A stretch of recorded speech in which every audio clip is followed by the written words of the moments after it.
Hi everyone, and welcome to a very long day of student talks. I'm going to be starting us off with my exploration of the nitrogen reduction reaction in ionic liquids. Though for the sake of getting this completed in 6 minutes, I'm not going to explain the computational aspects of the research, and I'm going to have to talk quite fast. So ammonia is a vital fertilizer that is one of the key reasons that we've been able to grow so rapidly as a population. In fact, as our population grows, our consumption of ammonia has to grow proportionally. This is an issue as 96% of the world's 150 million ton supply of ammonia comes from the extremely energy-intensive Haber-Bosch process, which accounts for 1.2% of the world's anthropogenic CO2 emissions and 1.4% of the world's energy consumption. The thing is that the process of reducing nitrogen and hydrogen to ammonia, called the nitrogen reduction reaction, or NRR for short, can actually happen through multiple pathways. The first is the dissociative, which is used by the Haber-Bosch process. But we also have these two electrochemical pathways that we can exploit. The NRR occurs electrochemically in two primary processes, the actual formation of ammonia and the formation of the hydrogen ions. But they're also in direct competition with other reactions, and so we need highly selective catalysts that can prioritize the reactions we want. Thanks to work by Liu et al., we actually have a pretty good understanding of some materials that are particularly effective for this, with one of the stars turning out to be boron adsorbed onto graphene, or B-Graphene for short. The only issue is that while it's definitely proved to be more effective than alternative catalysts, it's still not competitive enough to displace the Haber-Bosch process. For the sake of time, 6 minutes really isn't long enough. I'm going to just say that work by Zhu et al. Has showed us that ionic liquids are a really effective solvent for the NRR to take place in, as they can help to solvate the notoriously non-polar nitrogen gas, can eliminate the issues of competing water-based electrochemical reactions, and can stabilize the intermediate charges and structures of the reaction pathways. From here, you can probably see that there's room to combine these two pieces of research and see if solvating the system in ionic liquids works synergistically with the B-Graphene.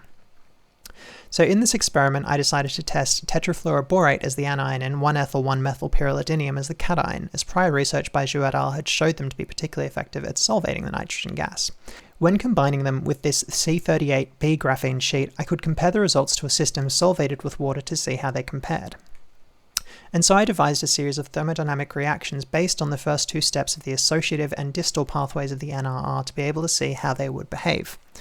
Starting with the systems in vacuum for a reference point, then explicitly solvating them in water, and finally explicitly solvating them with the BF4C2 pyridinium. And I built a computational framework to be able to work through that would provide us with thermodynamic properties, atomic charges, and intermolecular interaction energy between the catalytic complex and the solvent. As a plan, I had a good start, but of course, ionic liquids do not play nicely. I ended up having to keep iterating on the geometry and going back and forth between the optimization and pre-optimization stages, which meant that I ran out of time to be able to optimize to a tight enough convergence criteria, and wasn't able to perform the frequency or population analysis calculations for the ionic liquid systems. I did end up deciding to run a SAPT calculation with a not so tightly optimized geometry, as it should be more of a quantitative analysis anyway. And if you, like me, are a visual person, here is the best slide of the presentation.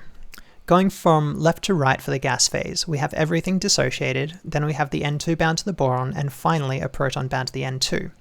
In the solvated systems, we have much the same thing, but the first system starts with the N2 in the gas phase, with the second system solvating the N2, the third system binding it to the boron, and the final system binding a proton to the N2.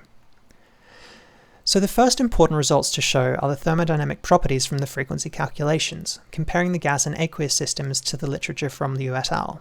The key takeaway here is that the results don't agree with pre-existing literature, which while could be from an issue with the methodology or incomplete optimization, I suspect that it's to do with the literature values coming from implicitly solvated systems.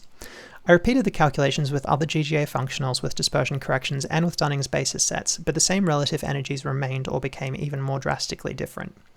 If these results are correct, however, they imply that we need to reevaluate the way we computationally study the NRR to be able to better account for the solvation effects.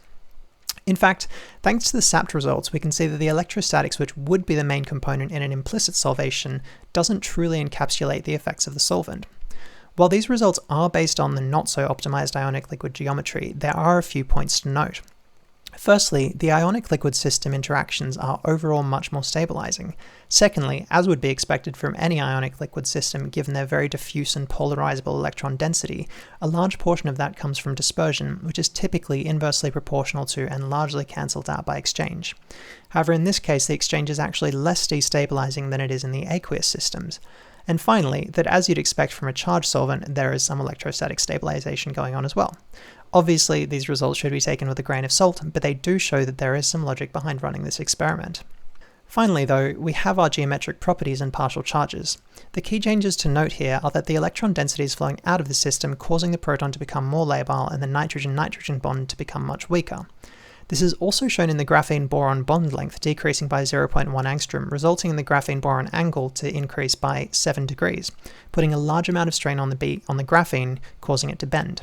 It very much implies that the graphene is acting to withdraw some electron density from the N2 complex, making its hugely strong bond much weaker, hence catalyzing the system in a Lewis acid-like fashion.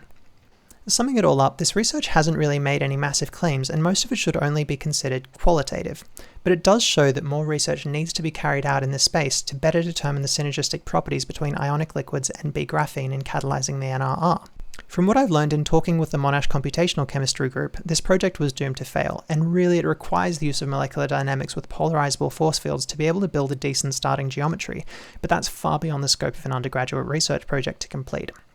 So finally, I'd like to thank Chenghua Sun, who supervised the project and provided some much needed support in the thermodynamics of the system, Katja Pass from Monash, and the Monash E-Research Center, who provided me with supercomputer access, of which I used many hundreds of hours. And finally, the Monash Computational Chemistry group, who have kept me sane over the course of an absolutely crazy semester. And here are some references.